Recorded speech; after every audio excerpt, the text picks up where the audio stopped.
안녕하세요, 고래쌤입니다. 자, 이제 팅커키드의 기본 기능을 이용해서 기본적인 피제 스피너를 만들어 보도록 하겠습니다. 자, 본격적으로 시작하기에 앞서 선생님이 베어링에 관해서 몇 가지 설명드릴 게 있어요. 그것에 대해서 말씀 한번 드리도록 할게요. 자, 우리가 사용할 베어링은 608 베어링이에요. 608 베어링인데 베어링의 규격에 대해서 언급 좀 할게요. 베어링의 지름은 몇 밀리미터라고 나와 있나요? 네, 22mm라고 나와 있죠. 네, 베어링의 높이는 그럼 몇 밀리미터라고 나와 있나요? 네, 7mm라고 나와 있습니다. 이 수치 꼭 기억해 주세요, 여러분. 피저 스피너 만들 때 활용될 것입니다. 본격적으로 팅커캐드의 화면에서 작업을 시작해 보도록 하겠습니다. 우선 베어링이 들어갈 링을 한번 만들어 보도록 할게요. 여러분 기본 쉐이프에서 원통 보이죠? 원통 가져와 볼게요. 자, 원통을 눌러주고 아까 여러분 베어링의 지름이 얼마였는지 기억나나요? 베어링의 지름이 22mm였죠. 근데 선생님은 22로 하는 게 아니라 22.2mm로 해보겠습니다. 22.2mm로 해볼게요. 물론 여러 가지 이유가 있어요. 여러 가지 이유가 있지만 출력했을 때 혹시라도 모를 상황에 대비해서 조금 열 때문에 출력물이 수축돼서 나올 수가 있거든요. 그렇기 때문에 공차를 두기 위해 지름을 22.2mm로 설정했습니다.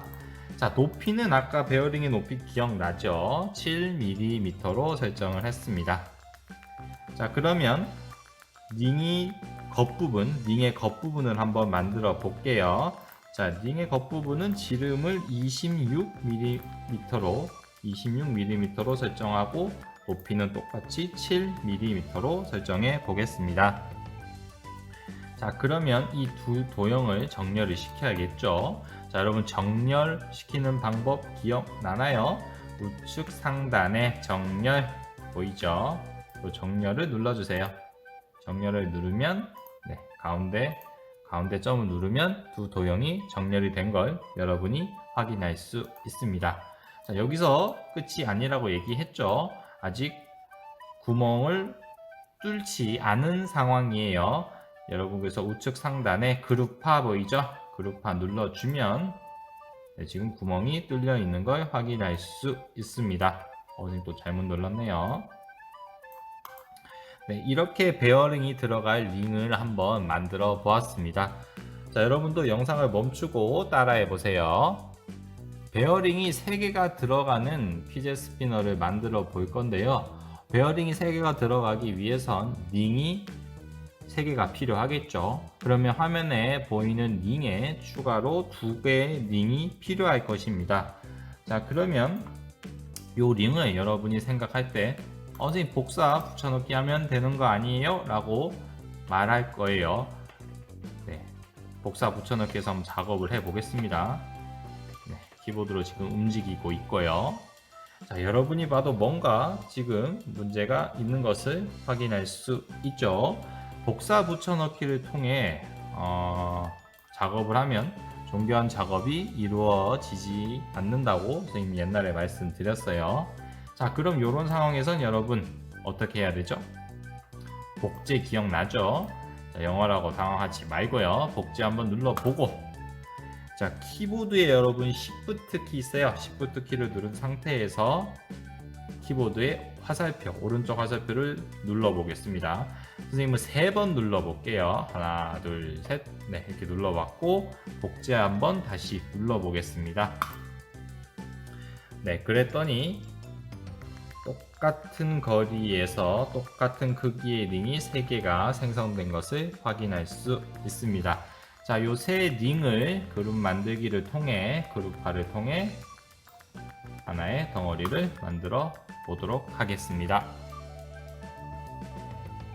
피제 스피너의 연결 부위를 한번 만들어 보도록 하겠습니다. 연결 부위는 여러분 상자를 이용해서 만드는데요. 상자의 가로, 세로, 높이에 길이를 얼마로 하면 좋을지 선생님이 설명을 하기 위해서 눈금자라는 걸 가져와 봤어요. 네, 눈금자가 뭐냐면 기준에서 도형들이 얼마만큼 떨어져 있는지 확인하는 도구라고 보면 될 것 같습니다. 자, 그러면 기준에서 첫 번째 도형은 여러분 14mm 떨어져 있는 것을 확인할 수 있죠. 자, 두 번째 도형은 44mm 떨어져 있는 거 확인할 수 있고요. 세 번째 도형은 74mm 떨어져 있는 것을 확인할 수 있죠. 자, 선생님은 상자의 가로를 가장 멀리 있는 링에서 가장 가까이 있는 링을 빼보도록 할 거예요. 그러면 74에서 14를 빼야겠죠. 그러면 얼마가 나오나요? 네, 60mm가 나올 겁니다. 자, 그러면 눈금자는 닫아주고요. 상자의 가로를 60mm로 설정하겠습니다. 상자의 아까 링 겉부분의 지름인 26mm로 설정하고 상자의 높이는 7mm로 설정하도록 하겠습니다. 자, 그럼 요 세 링과 요 상자를 여러분이 합쳐주면 피젯 스피너 연결 부위를 만들 수 있다고 생각하면 돼요. 자, 그럼 요 세 도형을 여러분 그룹화 해줄게요. 그룹화 해주고 그 다음에 이 링과 이 상자를 정렬해 주도록 하겠습니다. 정렬 보이죠?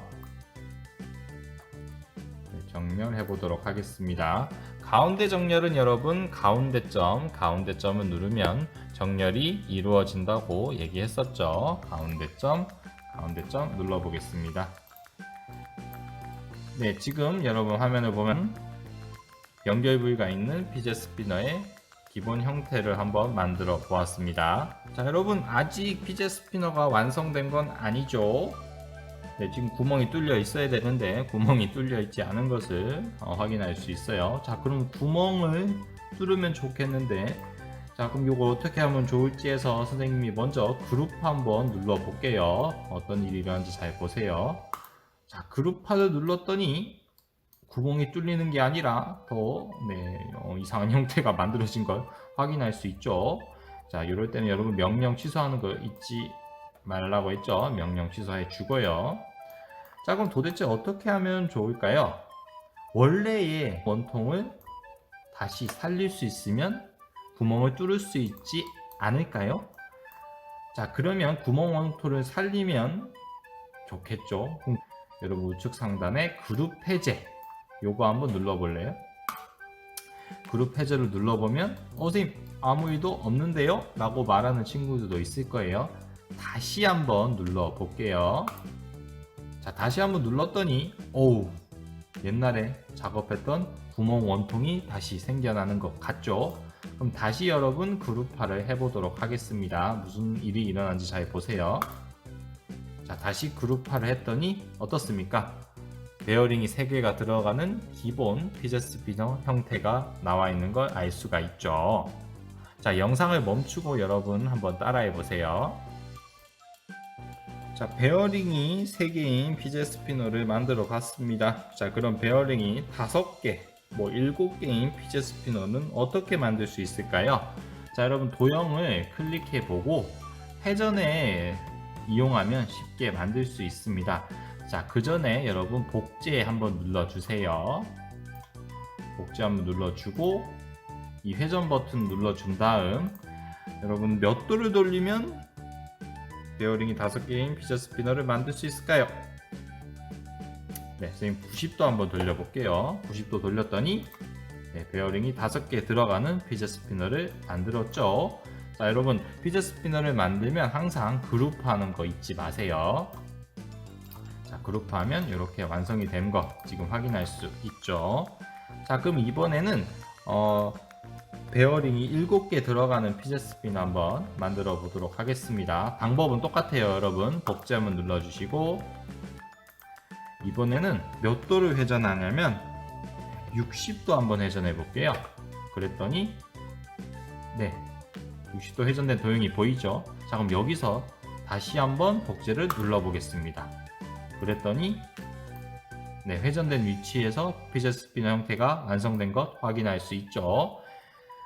자, 여기서 완성이 끝난 게 아니에요, 여러분. 그룹화하는 거 잊지 마세요. 그룹화해서 최종 마무리를 지어주도록 합니다. 자, 그럼 이렇게 7개의 베어링이 들어가는 피젯 스피너를 완성한 것을 확인할 수 있습니다. 자, 영상을 멈추고 한번 따라해 보도록 하세요. 네, 이번엔 베어링이 4개가 들어가는 피젯 스피너를 만드는 방법입니다. 이건 조금 어려우니까 잘 집중하도록 하세요. 자, 기본 피젯 스피너 베어링이 3개가 들어가는 기본 피젯 스피너의 가로의 길이를 한번 보도록 할까요? 가로의 길이가 86mm인 것을 알 수 있죠. 선생님이 상자를 하나 더 갖고 왔습니다. 반을 자를 거예요. 그러면 86이니까 가로는 43mm면 되겠죠. 그 다음에 아까 기본 피젯 스피너는 높이가 26이었네요. 자, 그러면 높이는 26으로 설정해 보도록 하겠습니다. 자, 반을 자를 거기 때문에 여러분 도형을 정렬해야겠죠.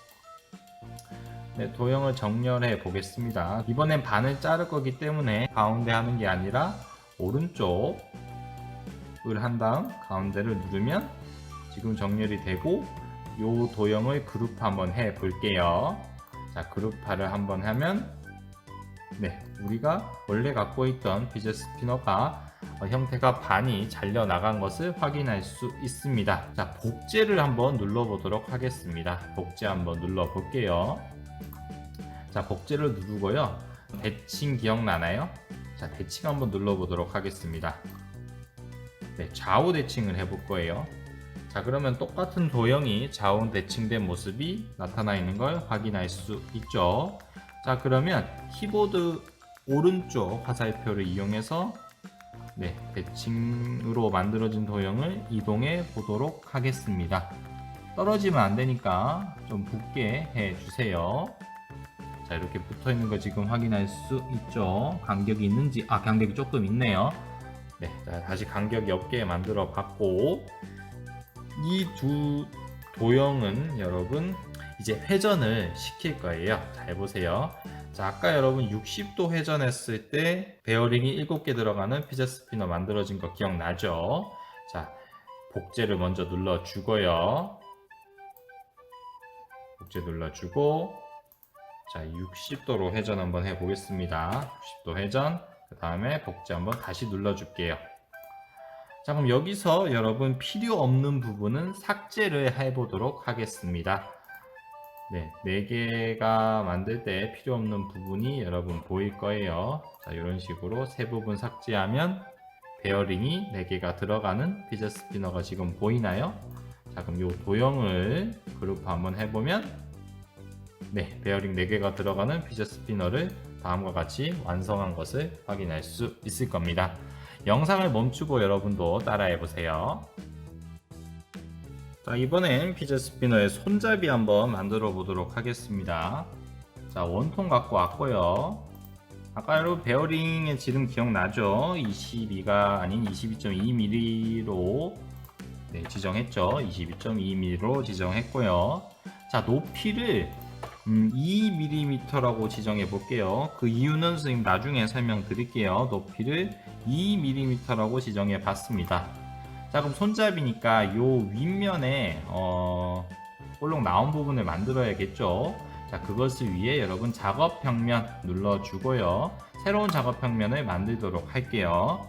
자, 또 원통을 갖고 왔습니다. 원통의 지름은 8mm로 하겠습니다. 자, 그 이유는 뭐냐면 손잡이는 안에 들어가는 부분이기 때문에 608 베어링에서는 네, 안의 지름을 8mm로 해야겠죠. 자, 그래서 8mm로 지정했고 높이는 선생님이 3으로 해보려고 해요. 3으로 해봤거든요. 네, 이유는 다시 베어링을 말씀드리면 높이가 지금 7이기 때문에 아까 여러분 높이 2mm인 거 기억나죠? 그럼 2랑 3에서 5mm 정도 나왔고 손잡이가 베어링의 높이보단 조금 길어야 되기 때문에 네, 3으로 이렇게 잡아봤습니다. 네, 그럼 두 도형을 정렬을 시켜야겠죠? 두 도형을 정렬시켜 볼게요. 정렬을 눌러보고 가운데 누르면 네, 두 도형을 이렇게 정렬시켰습니다. 자, 작업 평면을 원래대로 돌아가기 위해서는 네, 원래 작업 평면을 다시 누르고 원래 우리 있던 파란색 화면 누르기로 했었죠. 파란색 화면 이렇게 눌러주고요. 자, 모든 여러분 도형을 만들 때는 그룹하는 거 잊지 마세요. 네, 하나의 덩어리로 만든 다음 손잡이는 2개가 필요하니까 이 도형을 복사 붙여넣기 해보도록 하겠습니다. 자, 이렇게 하면 여러분 피제 스피너 손잡이도 만들 수 있습니다. 영상을 멈추고 따라해 보세요.